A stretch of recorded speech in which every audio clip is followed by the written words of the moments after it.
மக்காநகர் பிறந்து மக்கள் நலம் காக்க வந்த சொர்க்க நபி தூதர் வந்த நாளிது.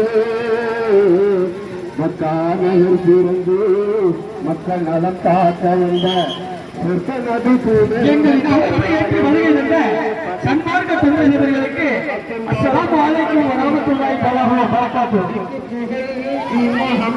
உத்தம நபியின் உதயதி நபி